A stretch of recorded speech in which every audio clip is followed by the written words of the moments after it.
Esophagus. In this video, we will talk about esophagus.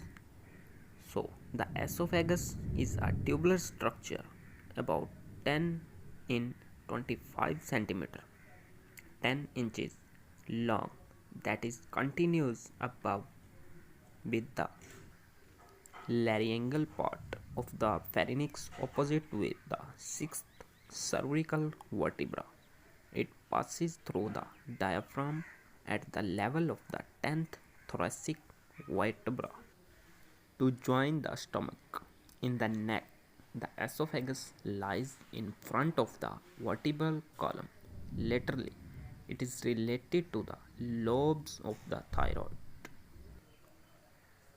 thyroid gland, and anteriorly it is in contact with the trachea and the recurrent laryngeal nerves. In the thorax, it passes downward and to the left through the superior and then the posterior mediastinum.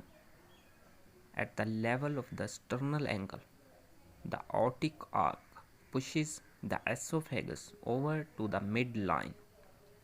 The relations of the thoracic part of the esophagus from above downward are as follows.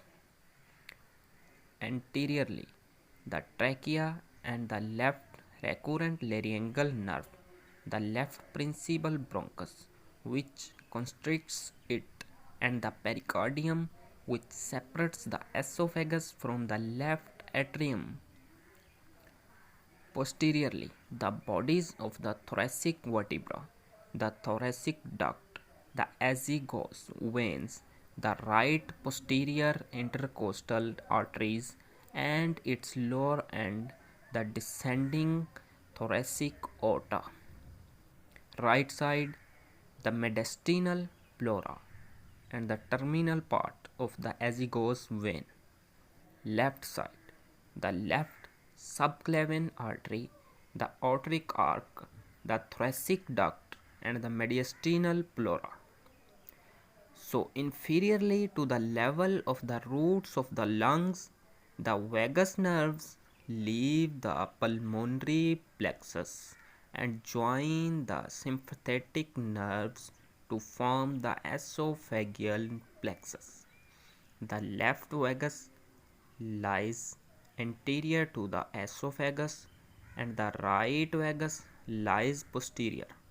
At the opening in the diaphragm, the esophagus is accompanied by two vagi, branches of the left gastric blood vessels and lymphatic vessels. Fibers from the right crus of the diaphragm pass around the esophagus in the form of a sling.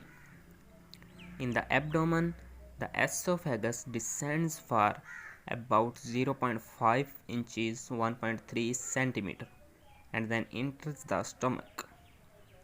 It is related to the left lobe of the liver anteriorly and to the left crus of the diaphragm posteriorly. And in the branches side of the esophagus, gray rami communicates go to all the thoracic spinal nerves. The postganglionic fibers are distributed throughout the branches of the spinal nerves to the blood vessels, sweat glands, and arrector pili muscles of the skin. The first 5 ganglia give postganglionic fibers to the heart, aorta, lungs, and esophagus. The lower 8 ganglia mainly give preganglionic fibers, which are grouped together to form the splenic nerves and supply the abdominal viscera. They enter the abdomen by piercing the crura of the diaphragm. The greater splenic nerve arises from ganglia 5 to 9. The lesser splenic nerve arises from ganglia 10 and 11, and the lowest splenic nerve arises from ganglion 12. For details of the distribution of these nerves in the abdomen, see page number 279. So that's the video. Like and subscribe our channel. Okay, goodbye.